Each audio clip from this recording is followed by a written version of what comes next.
everyone, welcome to Home Cooking with me Hema Subramanian.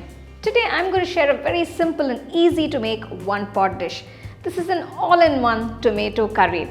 You can enjoy this with rice as well as with tiffins like idlis and dosas. So let's get started and check it out. I have all the ingredients ready to make this recipe. To the pressure cooker, add 2 tablespoons of oil. Once the oil is hot, add 1 teaspoon of urud dal, 1 teaspoon of mustard seeds, 1 teaspoon cumin seeds and roast them. Once the mustard seeds start splattering, add the sliced shallots. I've taken roughly about 20 numbers. If you don't have shallots, you can just use the regular onions. Once the onions are half done, add 6 cloves of pound garlic and saute well. Add 2 green chilies, slit, and add a few curry leaves and mix everything well. Now add 4 large tomatoes, roughly chopped into pieces, and saute along with the onion and garlic cloves. Once the tomato is half cooked, let's add the spice powders. Add 1 teaspoon of rock salt, 1 teaspoon red chili powder, then add 1 teaspoon of sambar powder, 1 teaspoon coriander powder, a pinch of asafoetida powder and mix it all well.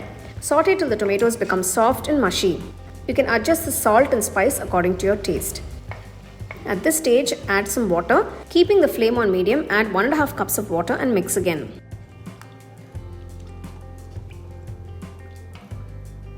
Once it comes to a boil, close the cooker and pressure cook the gravy for about 2 whistles. Now the gravy is cooked, I'm going to turn off the stove and wait till the pressure is released. To thicken the gravy a little bit, to a bowl, add 1/4 cup of water and 1 teaspoon of rice flour. Mix it well and keep it aside. Once the pressure is released, let's open the cooker now. Wow, you can see the tomato gravy looks absolutely delicious. Just mash the tomatoes using a ladle or a hand masher till it's all mashed well. Now turn on the stove, add the rice flour slurry and mix again and allow it to cook. You can check for seasoning at this point and add salt if required. The tomato kadayal, that is the gravy, has been boiling for about 3 to 4 minutes now. The gravy has thickened. Add a handful of finely chopped coriander leaves and turn off the stove.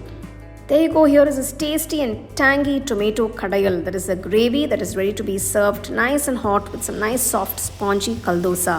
You can serve this with idli, dosas and even chapatis. This makes for a great side dish for all your tiffins. I'm serving this tomato curry with some nice soft spongy dosas. Well, it's time to taste now.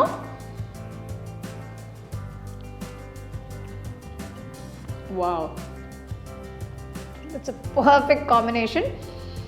The dosa has just absorbed all the flavors and it tastes incredibly delicious. So as you can see, it's a very simple and easy dish to make. So do give it a try and let me know how it turned out for you guys and share it with your family and friends.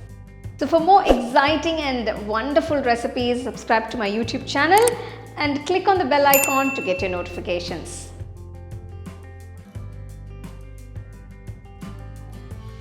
The second edition of the home cooking book is now available on Amazon as well as on shop.homecookingshow.in.